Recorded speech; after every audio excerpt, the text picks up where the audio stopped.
judulnya orasi budaya, maka ya saya sengaja biar terlihat agak serius gitu.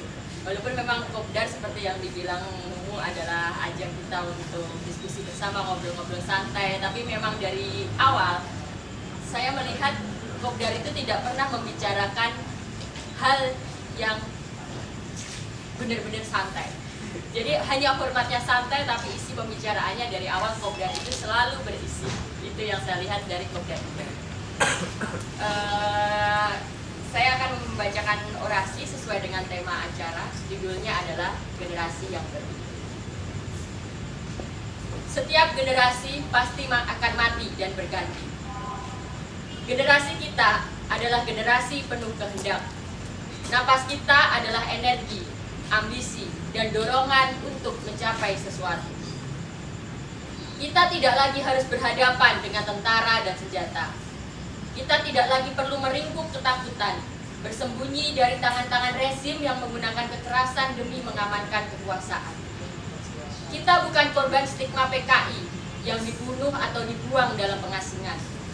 Kita bukan pramudia yang harus menulis dalam penjara atau Wiji Tukul yang hilang karena bersuara, juga bukan Munir yang dibunuh karena keberaniannya. Kita tak lagi mengalami masa di mana sekelompok orang harus berdiskusi sembunyi-sembunyi, jadi buruan kesana kemari. Kita juga bukan generasi masa lalu yang tunduk dalam penyeragaman, yang takut berambut gondrong dan bertato hanya karena tak mau disangka preman. Ini adalah masa di mana kita tak perlu lagi menyimpan protes dalam hati atau berkarya dengan hati-hati. Generasi kita adalah generasi teknologi. Telepon genggam, internet, Facebook, dan Twitter adalah kekuatan generasi masa kini yang membuat iri generasi sebelumnya. Mengkritik tinggal klik, mau diskusi tinggal klik, mau berkarya tinggal klik. Segala batasan telah lenyap, informasi terus meluap. Kita seolah telah menggenggam kebebasan dan menaklukkan keterbatasan.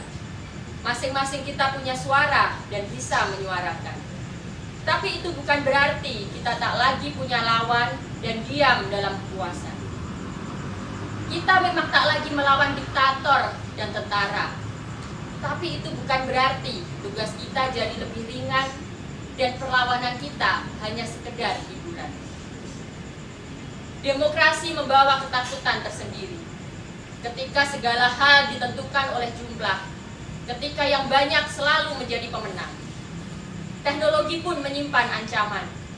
Ketika kedangkalan mengintip di balik kemudahan dan kecepatan, ketika ia hanya dimanfaatkan oleh mereka yang dominan dan punya dukungan. Demokrasi dan kekuatan teknologi tidak membuat kita lepas dari ketidakadilan.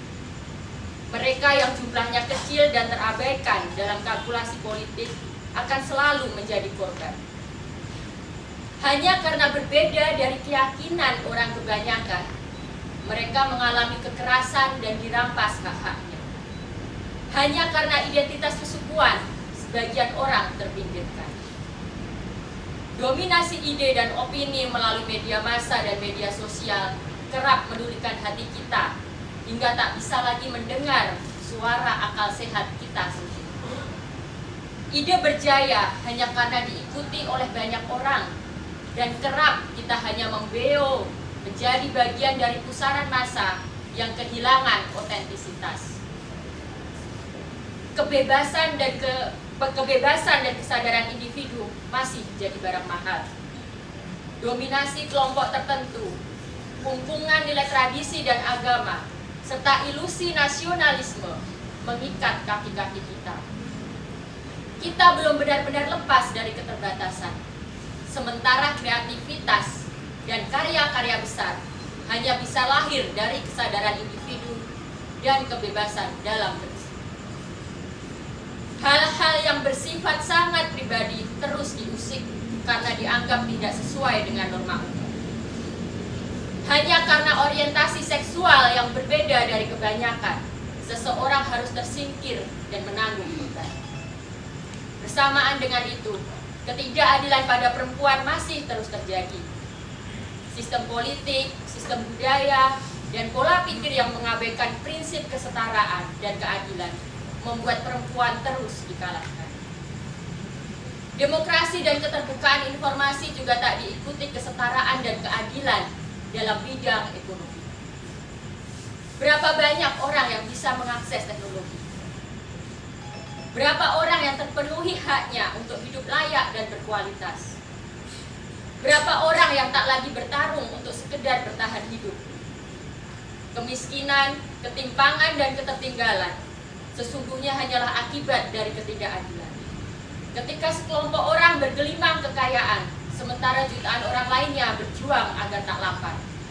Ketika segelintir orang foya-foya dengan uang korupsi, sementara seorang nenek tua dipenjara hanya karena mencuri agar tidak mati.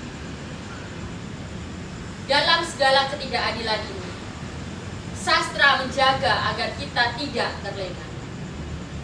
Sastra bukan kumpulan kata-kata mutiara. Sastra bukan pula serangkaian motivasi untuk mencapai kesuksesan pribadi.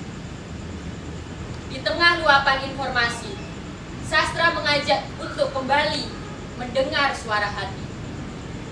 Sastra tidak menyeret kita dalam pusaran massa, tapi meneguhkan kedirian kita, otentisitas kita.